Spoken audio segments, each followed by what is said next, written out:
हमारे साथ मौजूद हैं सीनियर खुर्रम हुसैन साहब। सर बहुत बहुत शुक्रिया हमें वक्त देने के लिए। सर सबसे पहले ये बताइएगा कि क्या आपको नजर आ रहा है कि मौशी मामलात अवाम को खासतौर पर महंगाई से बचाने के लिए, रिलीफ पहुंचाने के लिए हुकूमत के कंट्रोल में? फ्लड्स के बाद तो बिल्कुल भी नहीं। आई थिंक फ्लड्स ने, सैलाब जो है उन्होंने सारा फ्रेमवर्क सब कुछ चेंज कर दिया। लेकिन अगर सैलाब ना होते, उससे पहले की अगर आप बात कर रहे होते, तो मेरे ख्याल में माशी हालात की बेहतरी जो है वो एक तो आवाम की तरफ से आप देख सकते हैं, और दूसरी जो मईशत के अपने जो खसारे और डेफिसिट्स हैं, फिलहाल तो फोकस था कि अपने खसारे और डेफिसिट्स को पूरा करें। Fiscal deficit, external deficit, foreign exchange reserves जिस तरह से गिर रहे थे उनको शोर अप करना।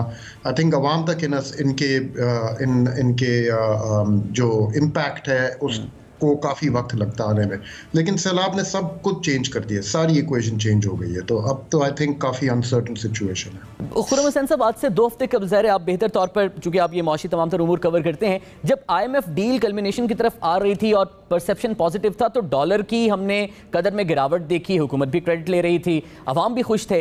लेकिन अब इस हफ्ते और गुज़श्ता हफ्ते दोबारा हमने डॉलर की कदर में इजाफा देखने को मिला। क्या वजह है? डॉलर क्यों नहीं कंट्रोल में आ रहा सर? देखिए, मुख्तलिफ वजह हैं। पहली चीज़ तो मैं आपको बता दूं कि जिन लोगों से मैं भी बात कर रहा हूं, किसी को पूरी तरह अभी आइडिया नहीं है कि ये सब क्यों हो रहा है। एक चीज़ है कि दो जो अलग अलग मार्केट्स हैं डॉलर की। एक ओपन मार्केट होती है जहां से मैं और आप जब डॉलर्स खरीदते हैं, हमें अपनी ज़रूरत पूरी करने के लिए, तो वहां जाते हैं। और एक इंटरबैंक मार्केट होती है जो बैंक्स के आपस में डीलिंग होती है डॉलर्स की, फिर इंपोर्टर्स एक्सपोर्टर्स वहाँ से करते हैं। तो अगर ओपन मार्केट में कुछ तो डॉलर्स की सप्लाई है वो कम हुई है, क्योंकि उन्होंने सख्ती अब गवर्नमेंट ने लानी शुरू की है डॉलर्स की कैश हैंडलिंग के ऊपर, ख़ास तौर से बाहर से डॉलर्स को कैश में लाना। ये इसका कनेक्शन है फैटफ के साथ, जिसका एक रिव्यू आ रहा है अभी आने वाले अक्टूबर में। उसकी तैयारी के लिए एक ये भी रिक्वायरमेंट थी। और इसी वजह से इतना बड़ा एक गैप आया हुआ है between open market and interbank. कोई 10 रुपए तक का गैप है, या कल तक 10 रुपए का था, आज थोड़ा सा कम हुआ है। लेकिन इंटरबैंक मार्केट में क्यों शॉर्टेज हो रही है, वहां पे क्यों गिर रहा है डॉलर, अभी आई डोंट नो। ये नॉर्मली सप्लाई एंड डिमांड पे चलता है। हो सकता है कि पिछले कोई एक आध हफ्ते में मैं कोई मंडे से लेके फ्राइडे तक भी अगर बात कर रहे हो, तो हो सकता है कोई बहुत बड़ी पेमेंट्स की गई हैं ऑयल रिलेटेड या natural gas related. I am not sure, लेकिन इस टाइप की कोई चीज़ हुई है जिसकी वजह से इंटरबैंक मार्केट में भी गिरावट नजर आई है हमें। तो खुर्रम साहब, जब भी डॉलर बढ़ता है तो उसके असरात फ़ौरन से आम शख्स की ज़िंदगी में महंगाई की सूरत में देखने को मिलते हैं। हफ्तावार महंगाई की रिपोर्ट्स भी लगभग यही बताती हैं। आने वाले दिनों में अवाम को मजीद कितनी महंगाई के लिए तैयार रहना होगा?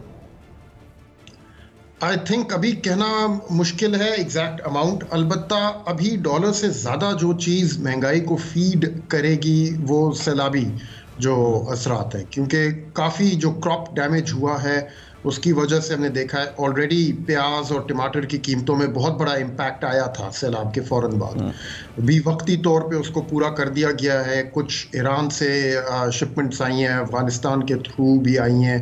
अभी हिंदुस्तान से टमाटर और प्याज लाने की बात हो रही है, और ये बहुत इंपॉर्टेंट और स्टेबल क्रॉप होता है पाकिस्तान में। तो उसका तो आई थिंक क्रॉप्स की और जो फार्म्स में डैमेज हुआ है उसके असरात जब आने शुरू होंगे, और वो आने शुरू हो गए काफ़ी हद तक, ये ज़्यादा ड्राइव करेंगे अभी महंगाई को, बजाय इसके के एक्सचेंज रेट या ऑयल की।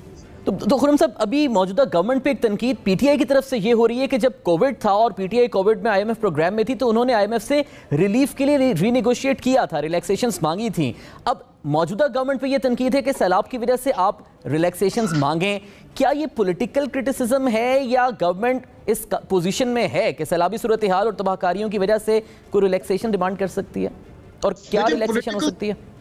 नहीं, पॉलिटिकल क्रिटिसिज्म तो है, लेकिन साथ साथ जायज भी है। क्रिटिसिज्म तो नहीं है, एक डिमांड है, और गवर्नमेंट कर रही है वो ये काम। तो IMF से रिलीफ तो लेनी पड़ेगी। आई थिंक आज यूनाइटेड नेशंस के सेक्रेटरी जनरल आए हैं पाकिस्तान, उन्होंने भी कहा है कि डैमेज उन्होंने देखा है। एक एक करके सेमेंटिक पावर आई हैं, सब लोग देख रहे हैं कि पाकिस्तान को रिलीफ की जरूरत पड़ेगी इसके बाद, और इंटरनेशनल असिस्टेंस लेनी होगी। लेकिन